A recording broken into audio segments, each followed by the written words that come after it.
out, type 2 diabetic. Great, type 2 diabetic. Bruce, type 2 diabetic.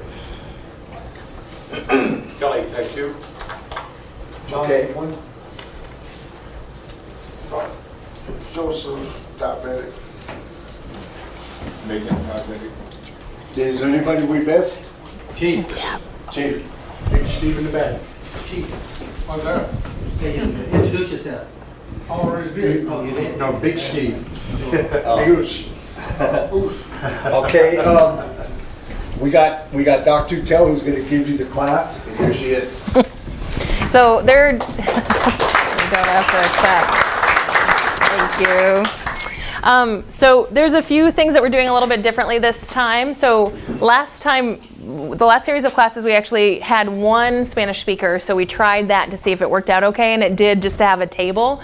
Hopefully we can, if there's any issues or any worries, please let's bring them forward. Ask lots of questions. This is a class that's interactive. So it only works when you ask questions, because we all need to be on the same wavelength with the information. The class, you can get RAC credits, so you're filling out your slips now to get those RAC credits. There is homework, so there's some reading that you need to do. You're gonna do food logs when we start getting into food logs, and all of you guys will get glucometers. The pre-diabetics will give the glucometers back at the end. The patients with diabetes will keep your glucometers unless you already have one. And it is required that you check your blood sugar at least twice a day while you're in the class. That isn't a requirement if you have well-controlled diabetes in the outside world. But for the class, you're going to do a lot of trying to learn about how your body's reacting to particular foods and exercise and things like that. So for now, during the class, you're going to be checking your blood sugars as well as really paying attention to the foods that you're eating. And again, this is a discussion, this is a place for us to really communicate with each other. You're going to learn a lot from your fellows and a lot from the other diabetics in the institution. So as participants, you know that you've kind of shared your information of your diagnosis together, so please keep it in the room if you can.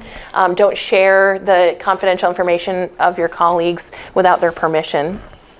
What else can I tell you? So we're doing things a little bit differently in terms of filming. So there's several groups of people who don't get to have this information, right? People who are in ADSEG and people who are in reception center. So we've just started a new diabetic class for the condemned, and we're hoping that we'd like more and more people to participate and hear about the information that we're presenting in diabetes class. So we wanted to start filming just not every class, but a few of the really basic classes so that we can start putting it on the TV for people who may not be able to come. Anybody have any questions before we start? Okay. Yeah? Mm-hmm. La maquinita para chequearle la sangre, de eso es lo que le estaba diciendo yo ahorita. Van a empezar a chequear el va a tener una máquina. Todos tienen que traer su máquina, todos los lunes que hay programa. Porque te van a quitar la máquina, el señor que está allá atrás lo pone en una computadora y te va a dar la respuesta de lo que hicieron una semana. Ahí van a agarrar todo. So we actually will download your glucometers when you start getting them. It's usually around the third or fourth week that you'll get your glucometers, because we'll start with just basic information before you start getting them and having to check your sugars. We'll actually download your sugars and be able to give you the printouts of your glucometers every week when you come into class. So Mr. Peter Smith will be doing that for you guys. He's going to be in charge of the glucometers. All right, so the first thing I want to talk about, did you have a question? Okay. Anybody else with a question? I have one last one before you start. This is a 16-week class. Mm-hmm. Is there any knowledge of how much RAC credits we will be given for the 16 weeks? What did we calculate last time? Like 100 and, I can't remember. 150 hours, something like that. I don't feel like it was 150 hours. I felt like we got to 52. We got to the first point that you can get. I feel like it was 52 hours. 52? Yeah. Thank you. Yeah. So because that's 1/4 of your RAC for the year. Okay. It's 16 to 18 weeks. It depends how many lockdowns you end up, we like to have it a little flexible here. Any other questions? Okay, so let's get started, because the first thing I want to talk about is what is diabetes?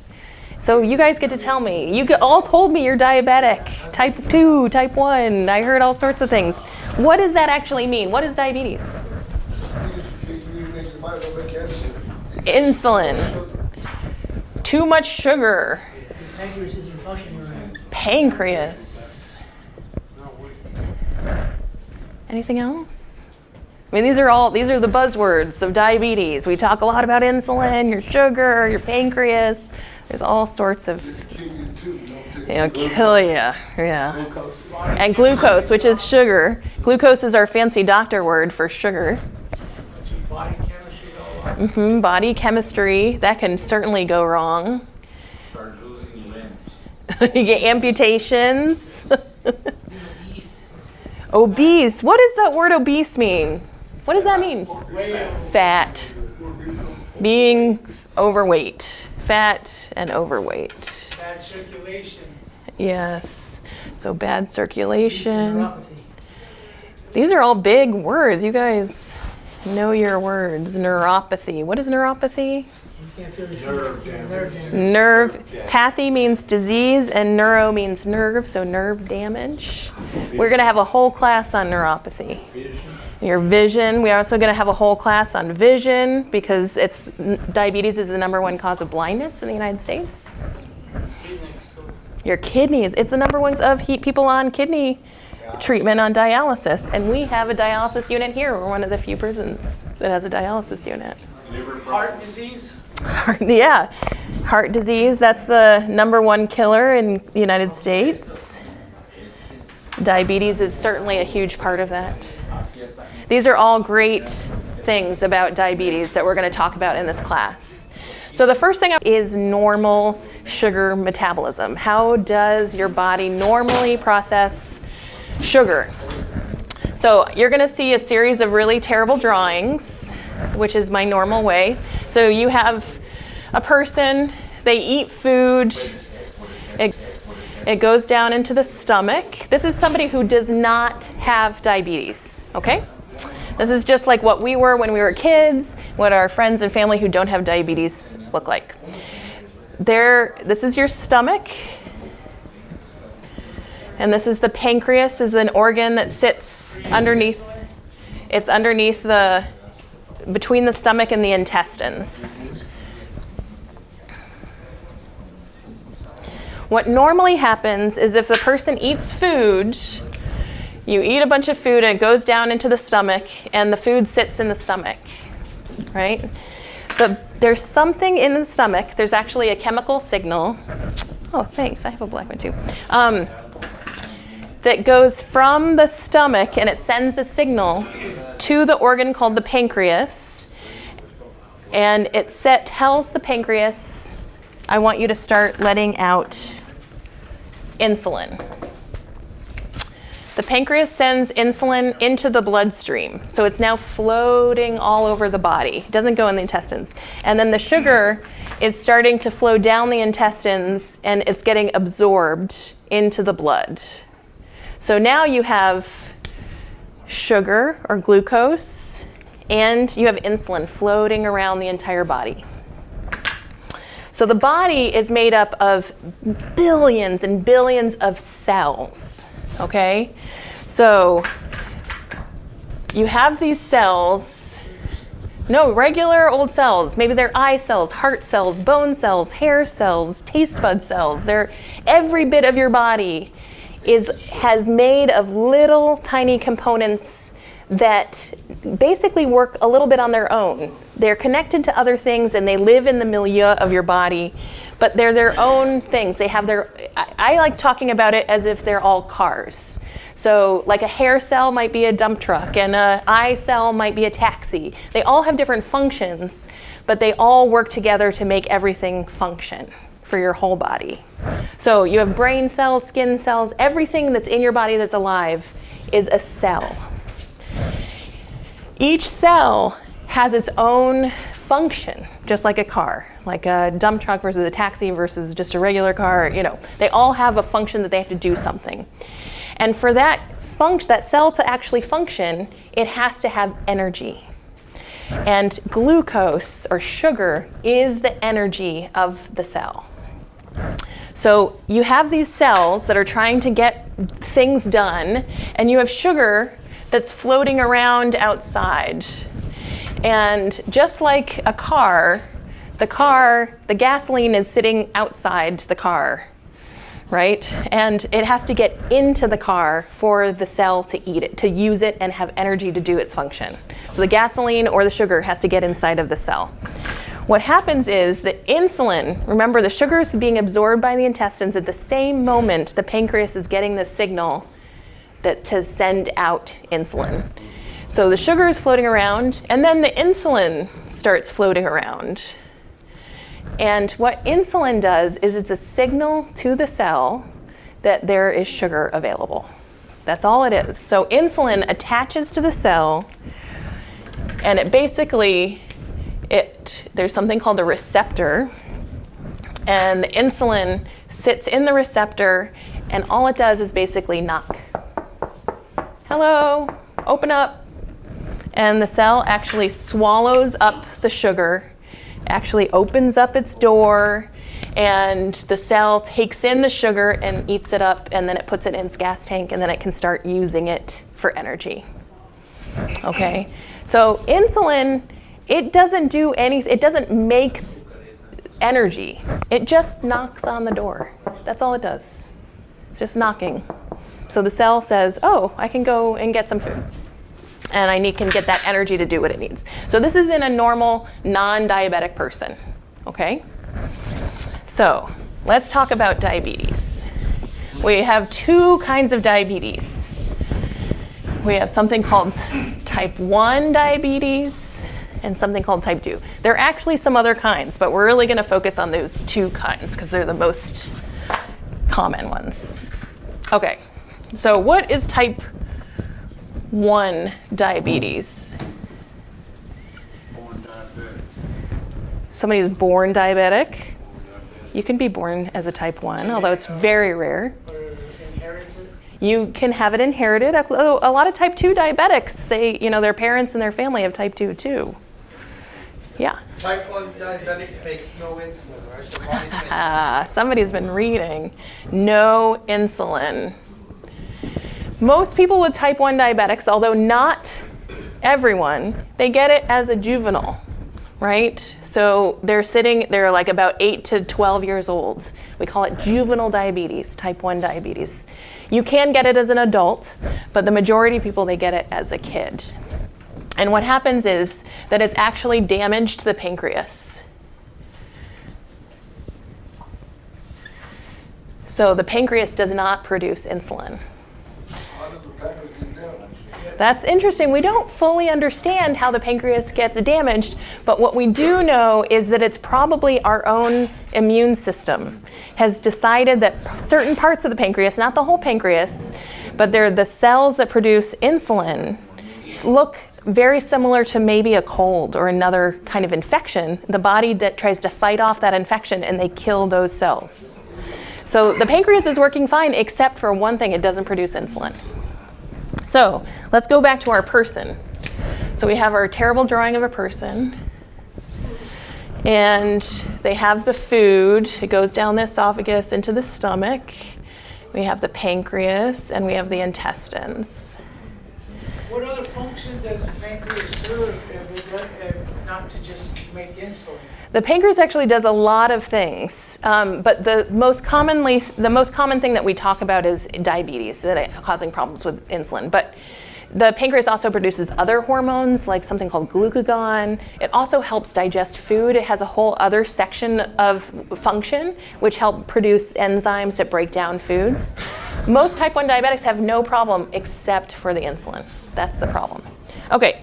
So let's start again. They eat the food goes down to the stomach sends the message to the pancreas. The pancreas, remember, is injured now. So the pancreas does not send out insulin.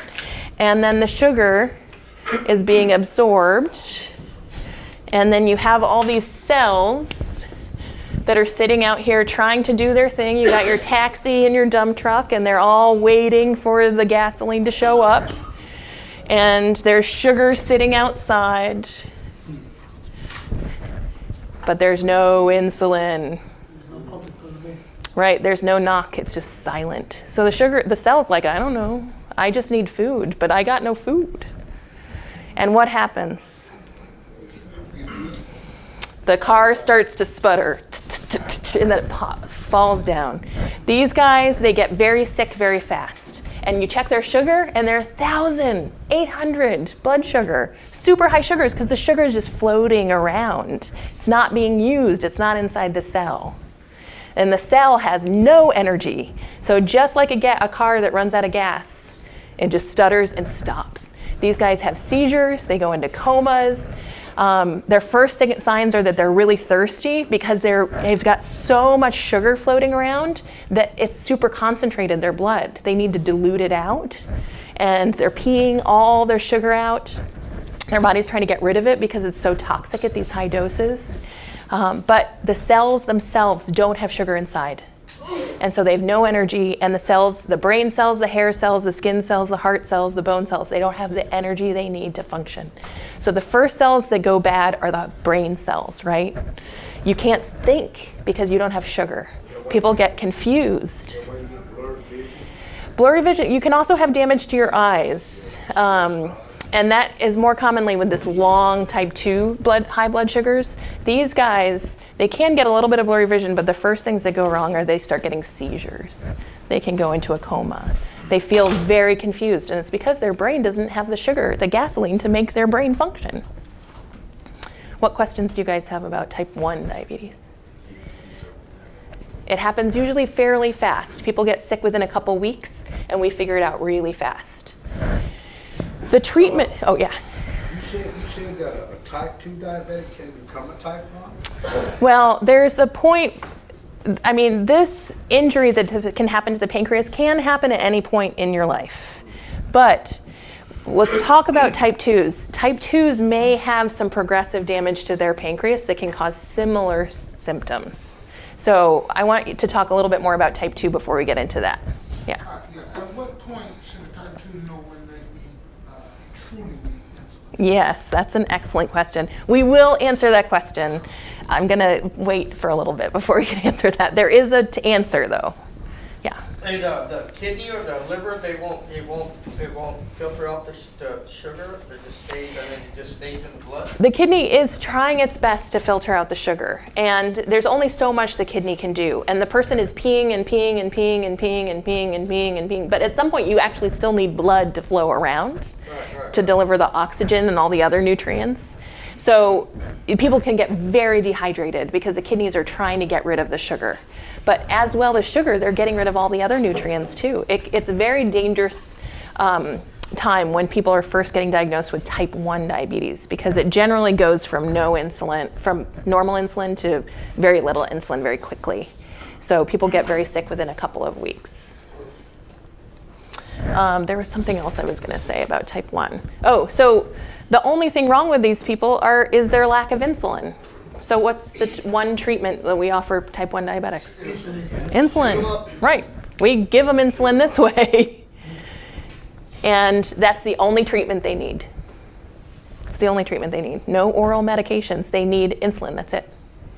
So we give them a variety of different insulins to pretend like their pancreas is working.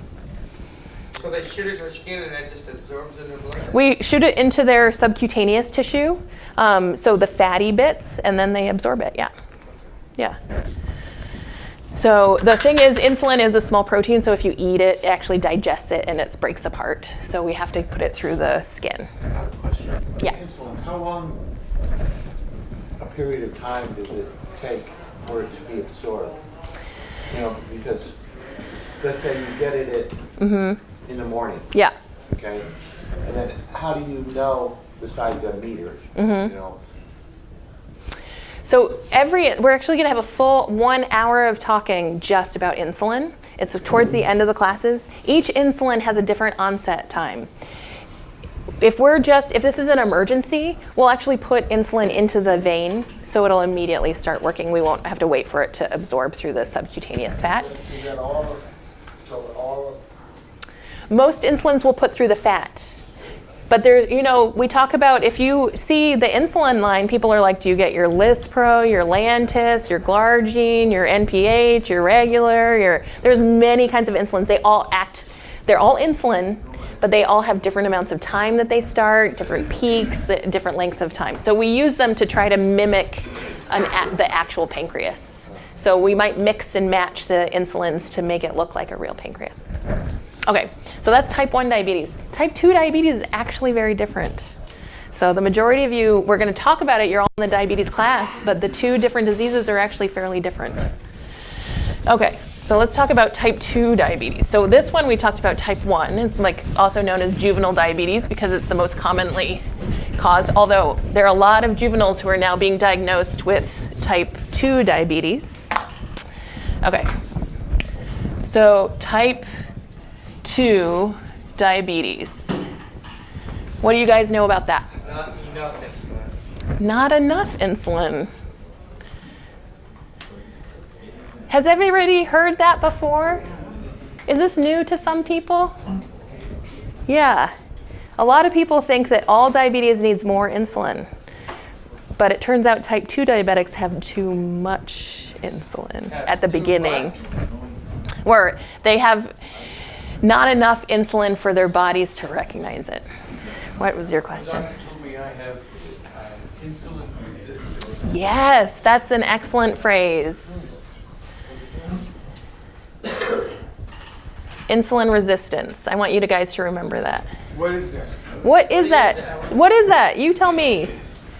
They told you, did they tell you what that meant when they said? Yep. My cells don't want to absorb the insulin. Yes, they don't want to recognize it. Physical activity. Yeah. Yes. Yes, there's something wrong with the message. The insulin itself is not causing the signal. It's not causing the knocking on the door. What else have you guys heard about type 2 diabetes? Okay, let's start talking about that person again with the horrible drawing. Okay. So, All type 2, are we all insulin resistant? type 2 diabetes is insulin resistance, yeah. Okay, so we got your type 2 diabetes. These are mostly adults. People get diagnosed when they're middle-aged usually, but we're seeing it more and more commonly in kids now. Okay, so sometimes you'll hear like adult onset diabetes. Person eats food, the food goes down to the stomach sends that signal to the pancreas, and the pancreas lets out the insulin, and the food gets absorbed through the intestines, so you get sugar coming through, and everything's working just like it's supposed to, except it's not. Okay, so you have the cell. The cell's trying to do its thing. There's insulin coming down, and the sugar's getting outside. And what I like to say is that the knocking, you know, on a normal person, knock. On a type 2 diabetes, what was that? Wait, I can't hear you. And I was like, well, maybe I'll take a little bit of that sugar. Yeah, it needs to be louder. So it's resistant to the insulin. The insulin is trying its best, but the cell is not, it's ignoring it, right? So maybe it's letting in a little bit of sugar, and the sugar just keeps going up. So the body then puts out more insulin. So he's like, pancreas is here. He's like, why? I see there's like, the sugars are at 600, 300. So it's like, okay, more insulin. And now I'm going to put more insulin. Come on, cell, take it up. So and then the cell will be like, oh, right, because now there's more. I can finally hear it. What you see is that most people have high levels of insulin because the cell is resistant to the insulin. So the pancreas is trying to put more and more and more insulin out. So when we measure type 2 diabetes, the levels of insulin, so this is not your sugar, your blood sugar, it's the level of insulin, the signal, we'll actually see very high levels. People their pancreas is putting out a lot more insulin than normal. So even with metformin, Yes. with the metformin, it's still not allowing the insulin to do what it's supposed to do. So metformin is a very interesting drug. So we're going to talk a lot about metformin in the future, but I think this is actually a good time to talk about it. Metformin is an insulin sensitizer. It makes the cell, it's like a hearing aid, so that the cell can just have a little light knock, but the hearing aid amplifies it and you can hear it. I was Yeah. told when I was first diagnosed 18 years ago with Yeah. diabetes Yeah. that the metformin was to help the liver not produce sugars. The metformin actually it works on multiple things. So it does that also in the liver, because the liver is sensitive to insulin. And so it actually makes the liver more sensitive to insulin to help decrease the amount of sugar that it's producing. But it also works on every other cell. All the other cells, the trucks, It took me off. yeah. Well, metformin, there's some reasons. We'll talk again a lot about metformin and when to give it and when not to give it. But it is the first line treatment for type 2 diabetes because it works on the problem, which is that the cell is resistant. It's disabled from the action of insulin. So it makes it sensitive to the insulin again. What about glipizide? Well, we're going to go again through all the medicines. Glipizide works a little bit differently. Metformin is really the strongest insulin sensitizer we have. I'm kind of Yeah. spooked. I'm kind of spooked. Yes. Yeah. So metformin and glipizide do work good together? Yes. Yes. With lisinopril? Yes. Yes. And unfortunately, as a diabetic, we say, congratulations, you have diabetes. Here is your handful of medications. Open wide, because we've got a whole pile.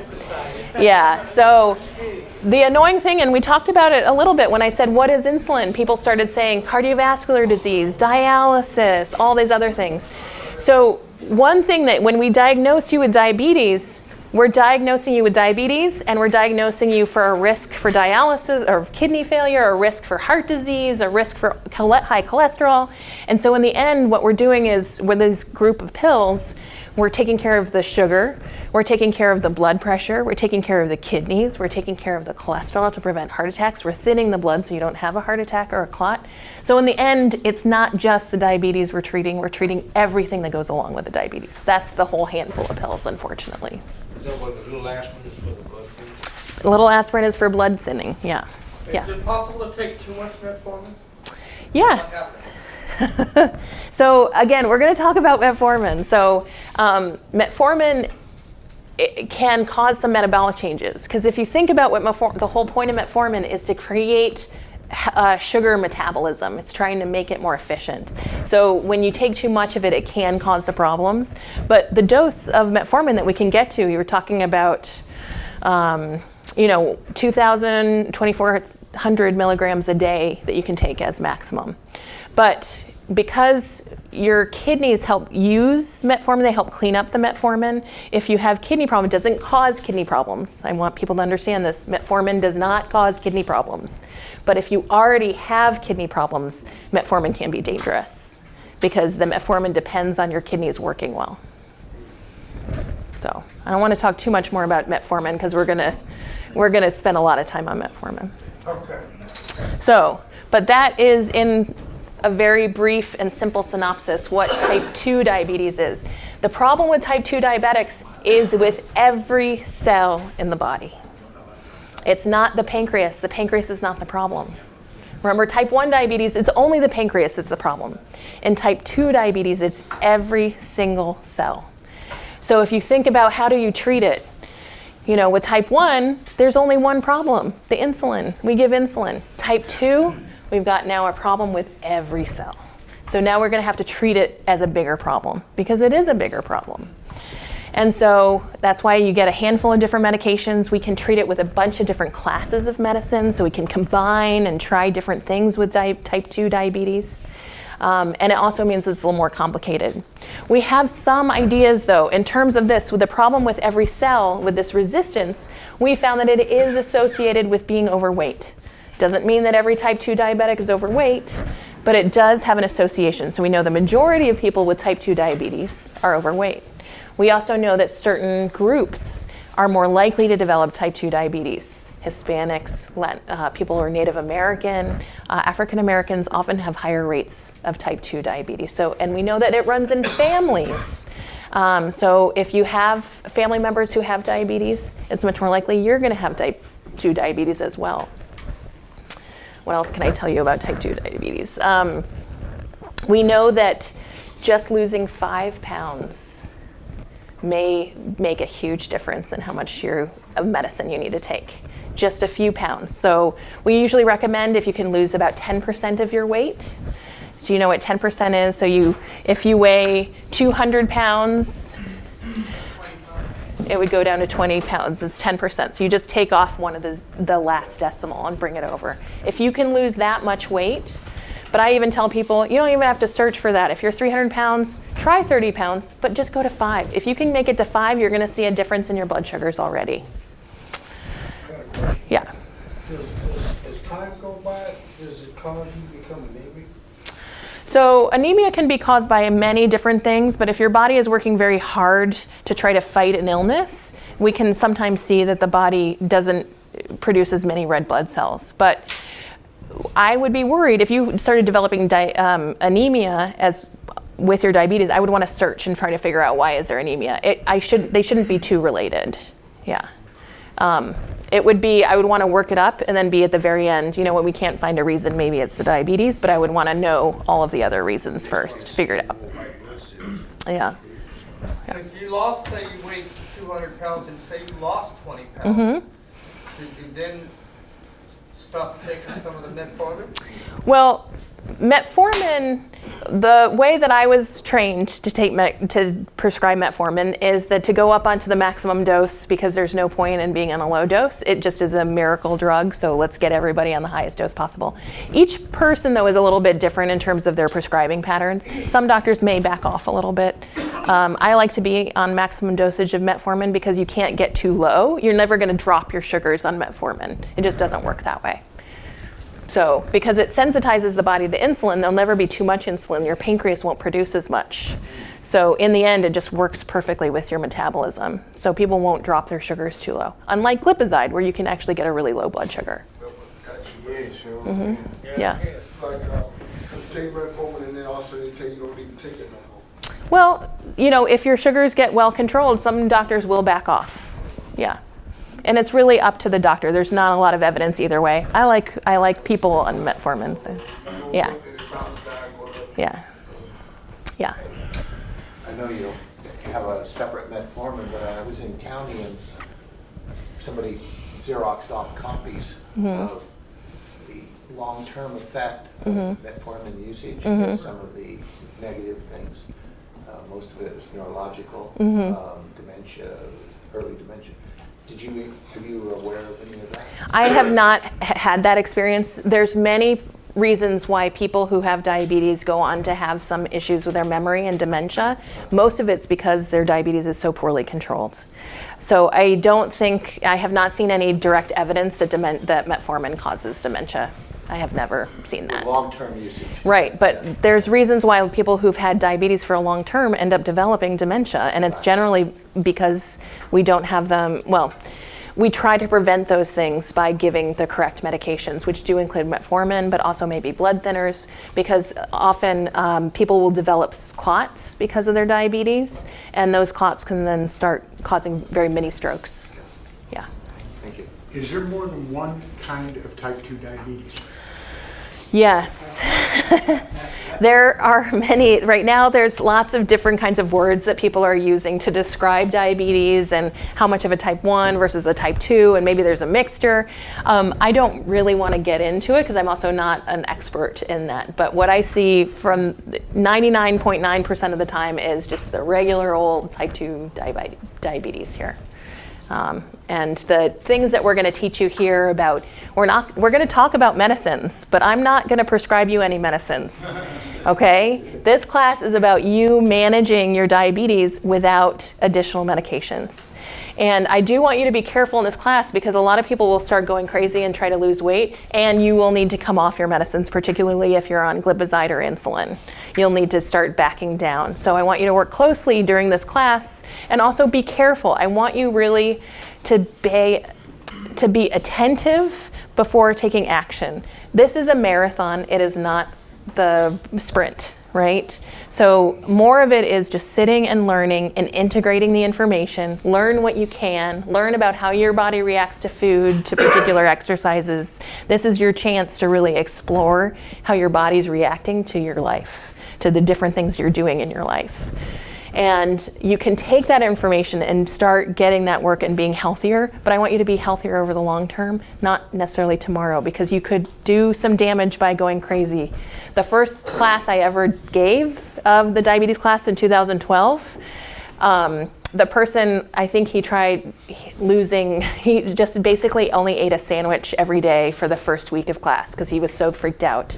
He ended up being pretty sick because he was on these massive doses of insulin and it completely dropped his food intake. That is not safe. I want you to do this slowly. I want you to do it with your doctor. And you will start noticing things just about your own body. And that's the most important part. Because medicines, in the end, you're going to learn, medicines will decrease your insulin by a certain percentage point. But your work on food and exercise will be the thing that actually brings it down to normal. And I know you may not believe it because you've been working for 20 years or 10 years on this already, but the skills you're going to learn here because of each other are the things that are going to be the point that are really going to take you to a different level. Yeah. Yeah. Yeah, my name's Steve. Yeah. I used to weigh 270. Mm-hmm. I was about 216. Mm-hmm. Down 16. They just diagnosed me with diabetic about 3-4 months ago. Yeah. And they gave me those metformin 1,000 milligrams Yep. in the morning and Yep. evening. I'm real jumpy when it comes to medication. Yeah.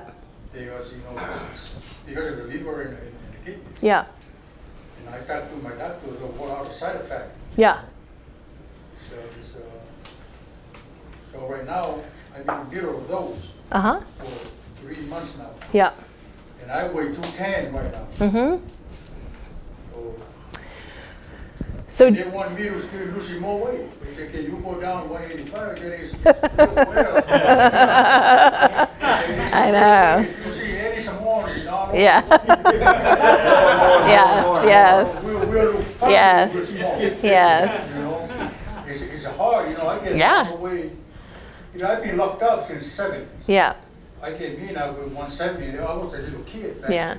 Yeah. Now I'm in my 60s. Yes. Now I'm going back down there and they still want me.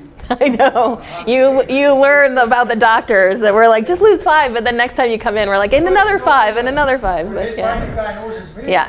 3 months ago, Yeah. I don't eat like I used to eat. Yeah. I Yeah. used to put the case of top ramen away in 5 days. Thank you. Well, that's a lot of top I ramen. haven't eaten any soup. Good. Yeah. I haven't eaten any bread. If I do eat bread, that's Yeah. one slice of bread. Yep. Yep. All I eat now is out of peanuts and, Yeah. and the snack crackers, Right. fish. And they told me, oh yeah, you can eat soup, but you gotta cook it twice. One soup, because I don't use no seasoning. Yeah. So now my question is, because I got feet, my feet are, what you call them things? Tingling. Yeah, and nerve pains. Yeah. But it don't really bother me at all. Mm-hmm. But just remember, you've only had diabetes for a few months. Yeah, so, Right. So right now, I'm trying to put my mind Yes. in a positive way because Yeah. I was never sick for all these years. Yeah. I was never sick. Yeah. But somehow, I don't know how in the world that my family got no history of any disease. Mm-hmm. None. But I also hear that you're Samoan, and it's very common in the South Pacific Islanders. Well, a lot of us got diabetic. Yeah. We came here, we got a different diet. Yes. We don't work like we used Right. to in the island. Yeah, filled with ramen noodles now. Yeah. I see the thing is around the noodle. Yeah. The Chinese been eating noodle for thousands of years. Not ramen noodles, but yes. It's still the noodles. It still come from the flour. But then also, how much work did they do during the day? Yeah, they were eating noodles, but then they were also out in the fields. The only thing that worries me is I'm trying to, there's my blood pressure's up and down, so they gave me those two. And she always creeping at me. She said, "Why you always your blood pressure is always up when you come over here?" I told her, "Because I'm scared of the hospital." Sure. No. That's actually a very common thing. I Yeah. told her Yeah. when I was a little kid, Yeah.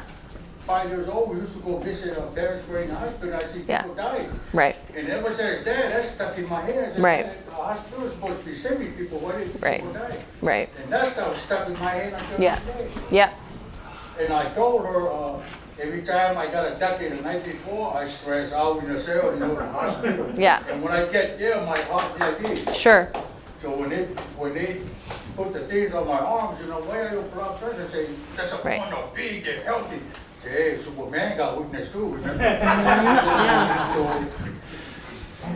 And that's my problem. Yes. And I told Rez, the reason why I didn't take the blood test many, many times, I always refused it because I don't want them to tell me that something's wrong with me. Yeah. And then it came true. And then when they come, Yeah. I was fighting it. Yeah. I was fighting the stress and the worry about, oh man, I'm Yeah. gonna die before December comes. Yeah.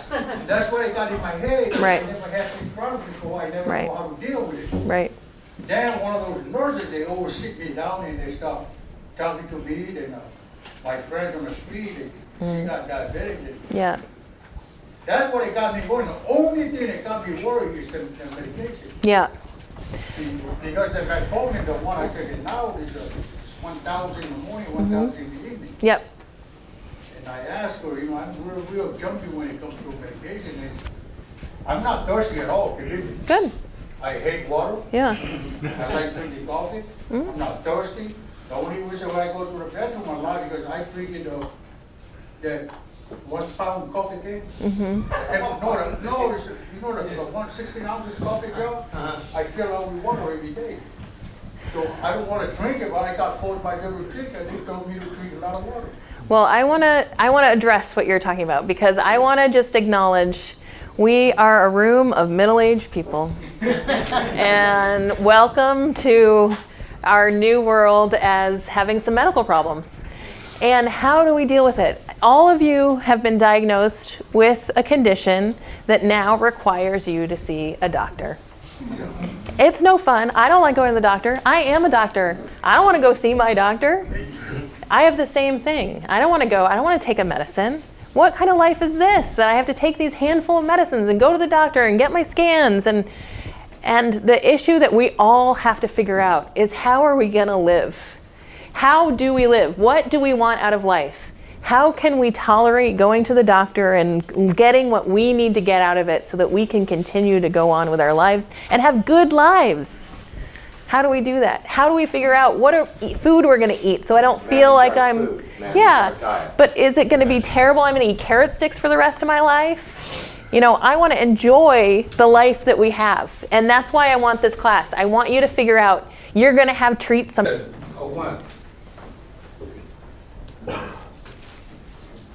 Your address? 6th Street. Phillips. 3-5. Anderson. 06. Avila? 48. Okay, is there anybody whose name I did not call? I'm in the worker box. I'm in the worker Your box. box, okay. Huh?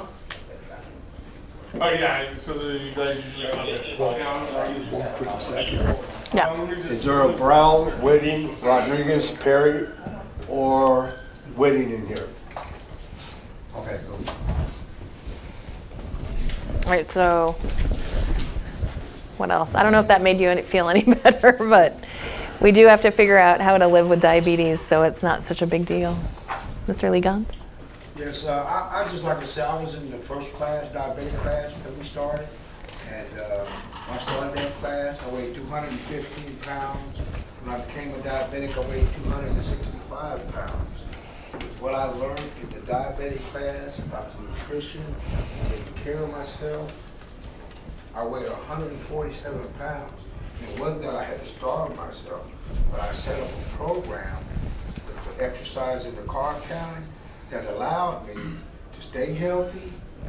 A1C was at 10, A1C now is at 5.8.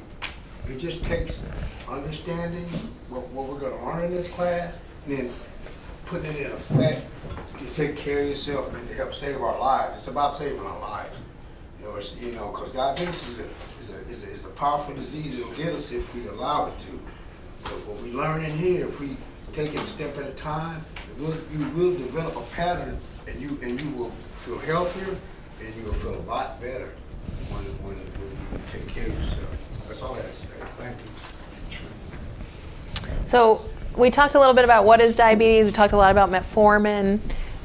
So this is really more of like an answer question now for just the next half hour of the things that you want to talk about coming up in class. We do have a series of lectures coming in. We have different kinds of speakers.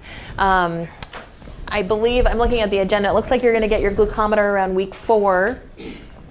And yeah, and we just have a series of different kinds of things that we're going to talk about. But if there are particular questions, feel free to ask so we can include it into some of the lectures.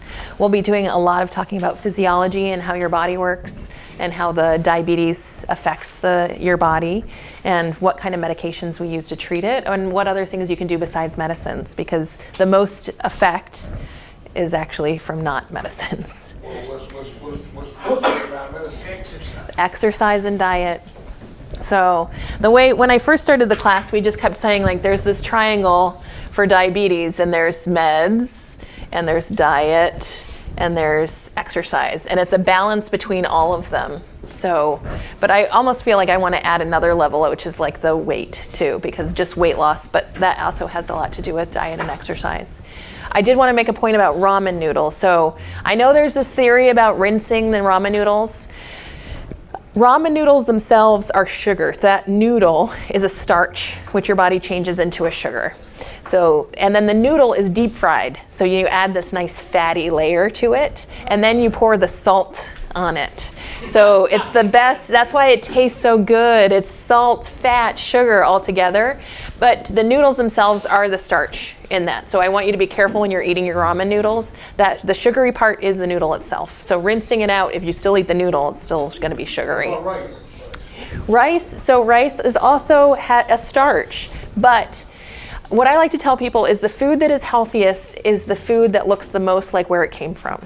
It looks like the animal, it looks like the grass, it looks like, so ramen noodles have been processed, the meat logs and little dudes have been processed, your oatmeal cookies have been processed, rice, mackerel, tuna, chicken, beef stew, they look like where they came from, right?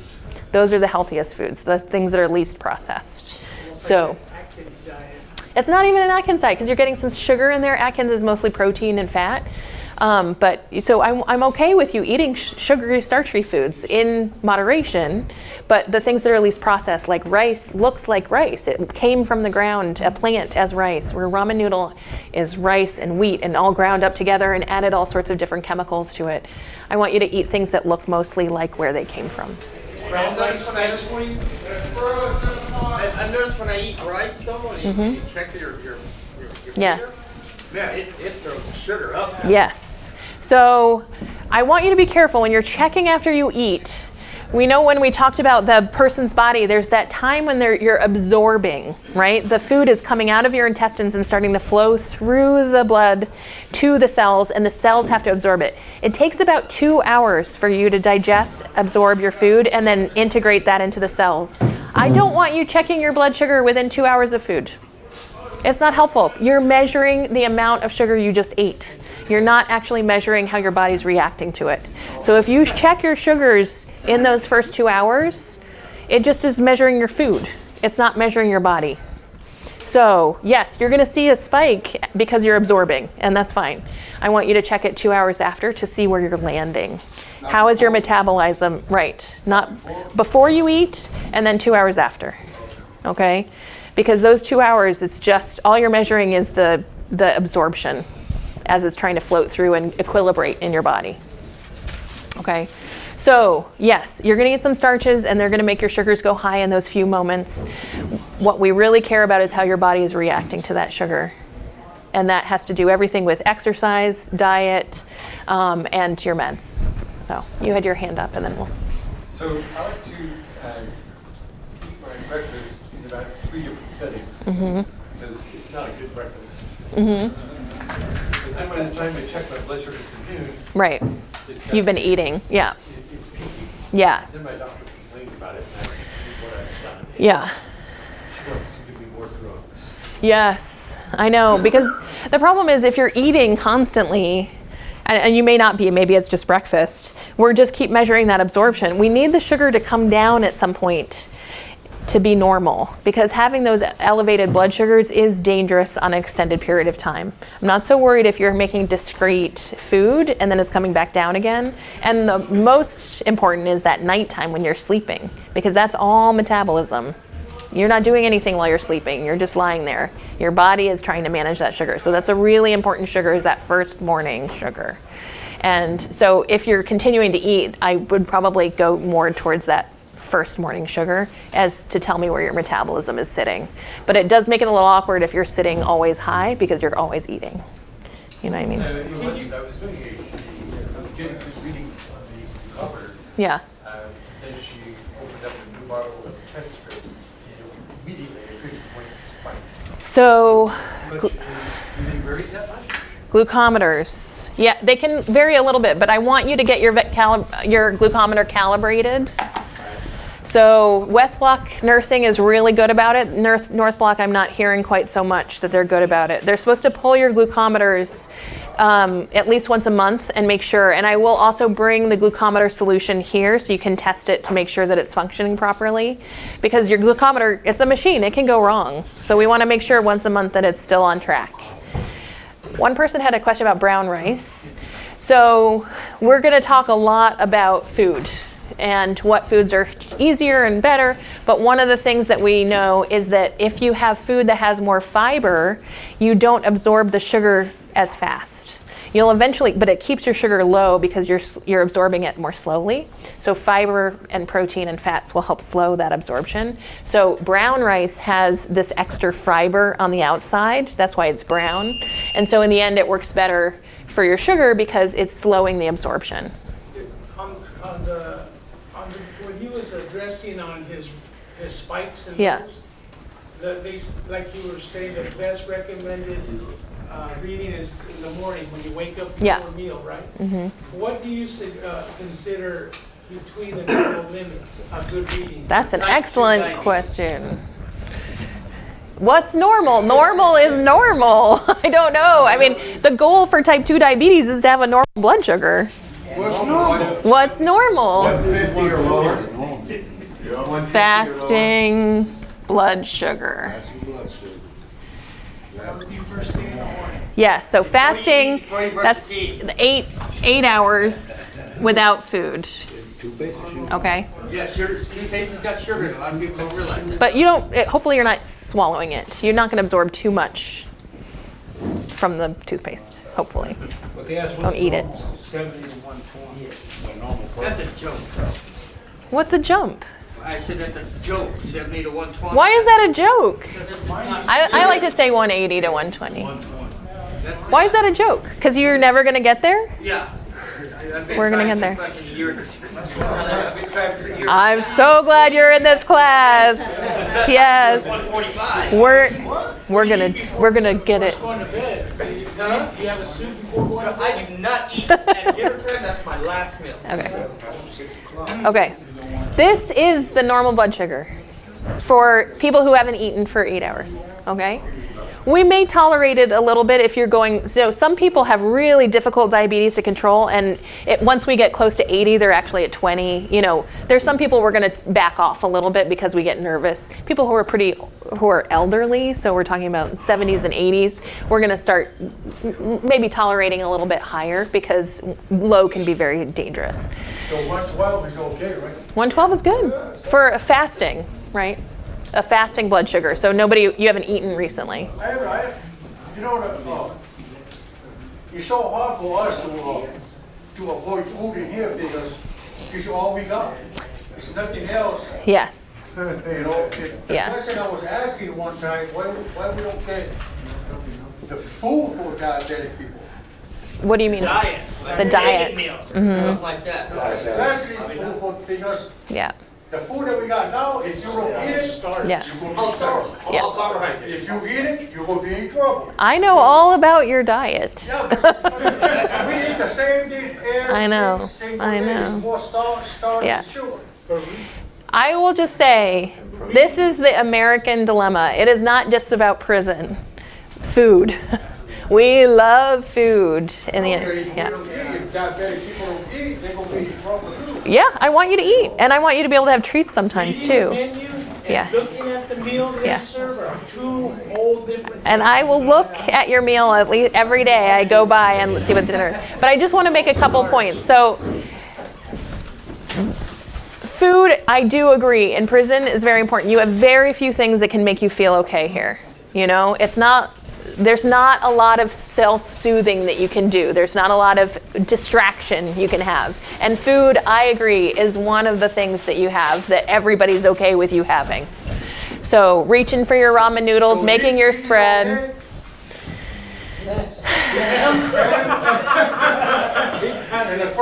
What spam animal did spam come from? Does spam look like where it came from? I don't care. I know. We're going to spend a lot of time talking about food. Yeah. This is our number one food. Yeah. Yeah. This is a chicken in the pork. Chicken and spam? I did not know that. Yeah. It's pork, yeah. Yeah. Okay. I want to go on though. Let's talk. I just want to finish. So we talked about fasting blood sugar. This is what the goal is for the first blood sugar in the morning. What's the blood sugar 2 hours after eating that we're going to tolerate? 170. We call it postprandial, which means after eating. But this isn't immediately after eating. This is 2 hours after eating. This is the equilibrated. Yes. What's a 150? To 170. I'm okay with anything less than 180. Okay? My situation is a little different. Okay. Because I can take my pills in the morning, and I might be in the first one, between 80 and 120, somewhere in there. Yeah. And then, by 11 o'clock, Uh-huh. because I got a 3-hour class. Uh-huh. But on the flip side, I've noticed my body changed, and I didn't feel right. So I rushed in one day, my blood sugar was 72, and that was a little low for me. I was kind of feeling awkward. Yeah. So I ate, even like today. I just took it. I checked my sugar before I went to class, before I ate, and it was 77. But I know that after I ate breakfast this morning, Yeah. you know what I'm saying? So right when a couple hours after I eat, mine's going way too low. And I Is gotta eat 77, 72, is that too low? No. No. I wasn't Unless feeling you're right. used to a high sugar. I think it's I wasn't Then when feeling it right. comes to normal, your body. Listen. What? Wait, what was this? What are you saying? Let's listen. Before I came to prison, my sugar, I didn't manage it towards the last year. Yeah. And I had high readings. Then I got into prison and got into taking my insulin at the right times and cutting back on my meals because you're only limited so much here. That my sugar started getting normal readings and 70s, which is normal, and they don't affect me no more. But at first, I started getting sweaty, jitters. Exactly. Yeah, Exactly. Just start sweating and I have a mood of muscle. Now Yes. I don't get that way no more since it's been run. Thank God they've been going good. Yeah. So what is that about? Does anybody else know? What is that about? Your body not used to it. You know what that's about? I see you. Your body's not used to having a normal blood sugar. It feels crazy, but it's normal. That's one of the reasons I want you guys to have a glucometer. So when you start feeling like, oh my gosh, I'm too low, I'm getting shaky, I'm nervous, I'm sweating, check your sugar. If it is 77, I want you to drink some water. I did something. I don't want you to go eat. The little nurse told me that. Okay. Told me something Yeah. that worked. Yeah. She said, get an apple juice and drink some water. So I know that sugar will make you feel better because your body is used to you having a high blood sugar. It does not know what a normal blood sugar feels like anymore. It will. It has to get used to it. So the wrong thing to do is to start eating a ton of food and bringing it up high again. We want you to be normal, but your body has to get used to it. It is very confusing when your body's been sitting at 200 for months and months and months to now be 77. 77 is normal. But your body feels weird. It does not like that. You are okay. So I want you to check your blood sugar. If it's 77, I want you to drink some water. I want you to take some deep breaths. I want you to distract yourself a little bit. Just relax. I mean, make sure it's not getting too low. When you start getting to the 60s, I want you to eat something. Having an apple and peanut butter is fine, but it will make your sugars go back up again. Remember, the goal is to try to get you here. So if you're sitting much higher, we got to figure out how to get you here. And it's going to be uncomfortable. It's going to be uncomfortable for a little while, but eventually your body's going to get used to it. You're looking at me squinty eyes. I'm trying to figure out, because see, I ain't actually take I won't take my shit. Yeah. Yeah, but you're going to get one. Yeah. Something like you say, I'll be sitting there sweating, shaking, all that. But that's the only when I don't, like I eat breakfast. I try not to eat no more until time to go to chai tonight. Get that to her. But then when I eat at dinner time, 30 minutes after eating, I'm over here making me a big old sandwich. Yeah. And then when I eat the sandwich, I'm good. Yeah. So you like to eat. And somebody over here told me you have a food addiction too, or like, yeah. And that's part of all of our, I shouldn't assume that everybody in this room has that problem, but I think probably a lot of us do. That we eat a lot of food. And there's a lot of reasons for it. And I want people to start thinking about it. Why is it? I know when I get anxious, I like to eat. It makes me feel safer. It makes me feel quiet and calm. And what I need to do is figure out, how do I deal with my anxiety in a way that's actually healthy? I know that's my problem that I've got to figure out. You have another reasons why you're needing to go and eat. Maybe it's because you feel like you're still starving. And so there are foods that you can eat that make you feel fuller. And part of the problem is the food that you eat is processed in the kitchen. It has enough calories and often it has too much starch. But it's processed and you eat it and you digest it very quickly, so it goes right through you and you never feel really full.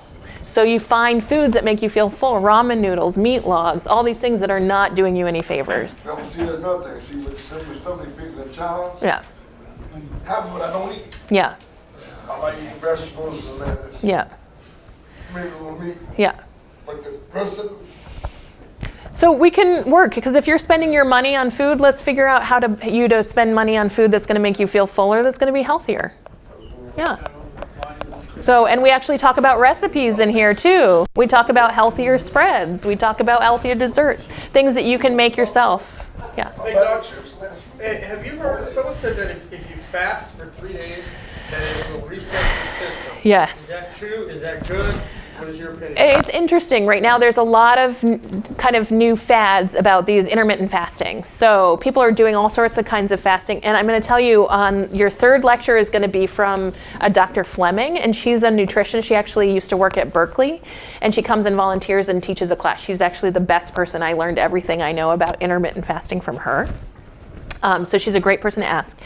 What I'll say is that we know that there are things that we do with our metabolism, with our current eating habits, that doesn't do us any favors. One of them is eating late at night.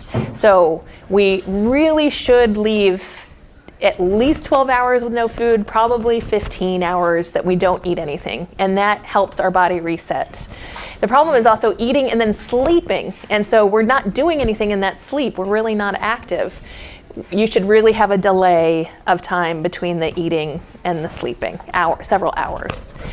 And so there's a number of reasons why it looks like it's that kind of behaviors in terms of the intermittent fasting that seem to reset things. So some people intermittent fast because they only eat for 8 hours during the day, not for the whole 8 hours, but they'll start eating at 8 and they'll finish at 5. And then they call that intermittent fasting because they have so many hours they're not eating.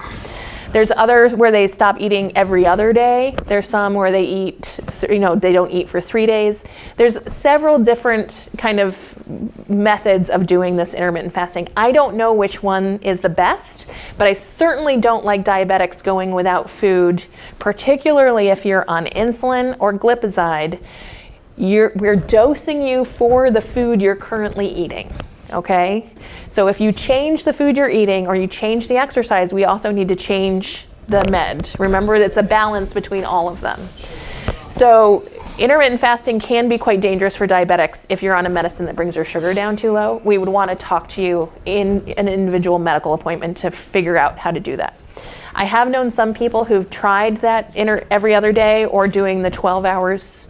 Again, I get nervous about it if you're on medicines that cause your sugars to go low, like glipizide or insulins. So I'd want you to talk to your doctor about them.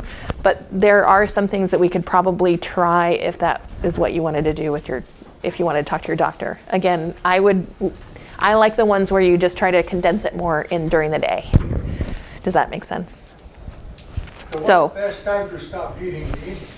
Probably 6 to 7 is when we should stop eating. So let's say you don't eat a heavy meal. Yeah. And you just snack on like stuff like this. Yeah. Your Spam and your crackers? Yeah. Sometimes the only time I eat this stuff, Yeah. when I'm taking my medication, because I gotta eat something before I take it with metformin. Yeah, the metformin make you sick to your stomach. Now I Yeah. gotta delay because I usually take it at 4 o'clock. Yeah. At 5 o'clock in the morning. Right. That's the reason why I brought it, because it's before I take my Yeah. medication, I gotta eat something. But in the evening, I don't eat like I used to be. I don't eat a heavy meal. Mm-hmm. I always eat noon or 1. But when the evening comes, that's the only thing I can snack on, or that little bag of peanuts. Just to satisfy my hunger. Yeah. And drink of water and go to sleep. That seems like if you're gonna eat a snack, probably peanuts and water is a healthier That's why I thing. lost weight. Yeah, right. Because you're not eating your highly, calorie-dense food of your crackers and Spam. That's a lot of calories in that food. Nothing else to eat in here but the same thing, the oatmeal, the other thing I eat too. Yes, I know. The thing is, I will say the food is a little monotonous. You don't have a lot of choice. Even you have your foods that you get from the kitchen, but then you also only have a limited amount of foods you can buy from your package in the canteen. But I think there are some things you can do to mix it up. We've worked with the kitchen, so now you get vegetables every once in a while now, so you can try to save those up and try to do something creative with those. You make salads or mix it in with your stews and things like that you're eating. Again, we're going to share some recipes in this class too to try to figure out, but you are going to, I know the reality is it's a little monotonous here. But I would say instead of a Spam and crackers, I want you to pick apples and peanut butter. I want you to have things that are, again, closer to where they came from, not so processed. You told me I can't eat apples. You can eat apples, yeah. So the thing is that fruits, sorry, I see your hand up. So fruits do have sugar in them. So a lot of people will say don't eat it because it's sugary, but there's a lot of nutrients. And again, you're gonna want, every once in a while, you need something sweet. But they have lots of vitamins, lots of nutrients. And again, they're not processed. They came right from the tree that they came from. We have to be careful with how much sugar you're eating. But again, apples, if you reach for an apple more than a Snickers bar, I guarantee that your apple has less sugar than your crackers. So, I haven't had a sweetie in a long time. yeah. So wouldn't an apple just taste delicious? Or a banana, you know? Yeah. Yeah. Coffee and cream is okay? Yeah, coffee and creamer. The creamer has some fat in it, but The one in the store is everything's zero. there's fat. Bring it next time. So bring your label from your creamer so we can talk about it.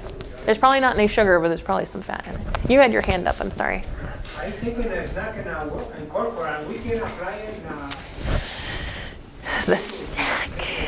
The diabetic snack. Somebody tell me about the diabetic snack. Never seen one here. Yeah. Oh, so we're supposed to get it. Why? Why did I stop it? And I stopped it, yeah. Not just me, but why? Why did I do it? You eat too much. We're all eating too much. Why would I want to give a diabetic more food? So the issue is the diabetic snack. that came out was to try to prevent people getting too low in the middle of the night. But what I found is that all my diabetics were eating a ton of calories. And that was not, in the end, we were actually hurting people by giving people that snack, the diabetic snack. I do want you to have some food that you keep in your cell just in case you get low. I don't want you to get low, that's dangerous. But every day, I don't want you to get an extra 400 calories of sugar. That's basically what we gave, crackers, you know. I want you to be able to have something just in case, but I don't know that I'm the one who needs to give you a bunch of calories extra every day. So why you take the cheese crackers away? Because you don't need all that crackers. They're already getting more than you need for, I know it doesn't feel this way, but if you look at the actual calories that you're getting in the kitchen, I know it doesn't feel that way because it's processed, it doesn't make you feel full, but the number of calories is too much. How many do we get a day here? You're getting around 3,000 calories a day. Can you do me a favor? Yeah. One day, why don't you come in and ask me? I know what you get. I can come through it. The menu Yeah. say 4 ounces of meat. Yes. We get 4 ounces of juice. But I have seen your meat. Your 4 ounces of meat is about a deck of cards. Yeah. Oh, then you listen to what Yeah. the man Okay. You listen to the old picture. Yes. Listen to what When he's they saying. serve it, Yeah. There's no there's no meat. Okay. Juice. Okay. starch. Starch. Yeah. I don't care about. Starch gravy. Oh, they give us a ton of noodles. Yeah. Yeah, yeah. Ton of Right. beans. A ton of beef. Yeah. A ton of vegetables. I mean, what they call it, what they call vegetarian meal. 4 ounces of meat. But ain't no 4 ounces of nothing there. No. I know every once in a while you do get the, No. yeah, okay. See that one in a while. I saw on Can you Thursday. explain to me why they give you 2 cakes at every meal? I don't like it, and I don't like the I look at that cinnamon and I give it all sandwich. away. Yeah, Every yeah, day. I know. Every day I have to give it away Yeah. because of my diabetes. Right. It's 2 cakes because I'm Yeah. already getting starch from this type of vegetables. Yes, they're giving. yes, Because yes. they're giving us high starch vegetables, not low starch vegetables. Yes, that's So true. it's really Yeah. difficult. Yeah. Because I've trained myself before. Yeah, to yeah. work on this. Yep. It's insane. And then they give you bread. Yes. 2 pieces of bread, which one of the PAs said, you know what, that's full of oil, it's full of preservatives, it's a special Just try type to of add bread. up the calories. Don't process it. It Right. doesn't process well. The oils sit in your stomach, don't eat it. So I eat, like a half a piece of bread. Yeah. Do this. Yeah. Cut it in half, try to do that. Yep. Because Good. it's the only thing I have. Yes. I can't. No, I do. I don't want 2 to. breads. Yeah. That's gotta stop. Yeah, I know Double it. bread, somehow. Yeah. Dr. Oz And- said bread got a bad rap that it's okay to eat bread. Bread can be fine, and they have changed the bread in the last year so that it's a whole wheat bread. It is no, you do. So it's different than it used to be a little bit healthier. But I also agree the bread is not doing you a lot of favors. So I like that you're eating not so much. I hate that you get like a cinnamon cake sandwich on Wednesdays or whatever day that is. Like you get 2 pieces of bread and a piece of cinnamon. And a cinnamon Yeah, roll, roll. for breakfast I know. instead of protein. Right. No protein, no eggs. So a lot of the people in class, again, we're going to spend a lot of time talking about this. Like they'll go more to cereal. So they'll have Raisin Bran and feed themselves some cereal in the morning or get some oatmeal. Oatmeal's very good. Even though it's a little starchy, it has a lot of fiber. And again, you're going to try to focus on your vegetables. Although the vegetables are very starchy, they're still healthier and they still have a lot of fiber in them. So it's going to slow your absorption of the sugar. Yeah, and they're overcooked. I know. I look at your trays every day to see what you guys are eating. Because it breaks down have to starch. Yeah, but there's the fiber that will help it. Yeah, but you know what I mean. Yeah. It's like you said, overcooked. Yeah. So If we have to see the doctor because of some changes that we individually feel, Yeah. or if we decide to change our diet and metformin or anything, Yeah. we have to see the doctor. So we don't have to pay $5. No. We can just okay, but yeah. So we put it in a sick call slip, or you recommend that we put it in a sick call slip. Yes. And mention that we're diabetic. Yes. And she'll say it's without charge. And if you get charged, you put an appeal, so we'll give you back your money. Yeah. No, Dr. Smith and I right now are reviewing all your appeals. We give people back money regularly for if you put in a chronic care diagnosis. Yeah. I know the people who are checking the box for the money are human. They can make mistakes and then just ask for an appeal so we can give you your money back. Yeah. But chronic diseases are not included in the copay system. So if you're going for a chronic disease like diabetes or high blood pressure, they should not be having a copay. How do we go about telling our doctors that we feel that doctor's not helping us? Wonderful. You gotta figure it out. What I will say is that not everybody likes their doctors. Here you don't have a lot of options, and honestly we don't. It's not about liking your doctor. Your doctor don't listen to you. She won't listen. Even when you suggest something, it's like it's not. Yeah. That's her way only. I would like to say you can get a second opinion. You have to pay for it yourself. What? Oh, that's not covered under chronic care? No, second opinions are not under chronic care. What I would like to say is that we got to figure out how you're going to have a relationship with your doctor, because this is not your only relationship with your doctor you're going to have. You're going to have other doctors in your life, and they're going to be assigned to you, and you may not like them either. Or it's not about liking, but you may feel frustrated. We're not seeing eye to eye. You know, Yeah. like about, Yep. Okay, I understand you got my Right. my best interest in the record of how to give you my medication. Yeah. But how much dosage I have to take in it, and telling me what my body's telling me. Yeah. I'm expressing to you, but you're not saying, well, it just go away. And it hasn't Yeah. gone away. Yeah. And it's already been a year and a half Yeah. that I've been dealing with this, so Yeah. now I just cut everything off. All the medication you want to give me, I'm not taking no more. Who's winning in that situation? I'm winning right now because I feel much better. And you're not taking your I'm meds. not taking my meds. Yeah. The only one I'm taking is my glucose. So when you have your heart attack, who wins? I feel healthy. Okay, so that being said, I want you to say you can always refuse meds. We're here as your medical providers to be your advocate. I'd like to tell you this is my advice. This is why I think it's good. Your personalities are not always going to mesh with your medical providers, but we got to figure out how to make it work. This is, I think.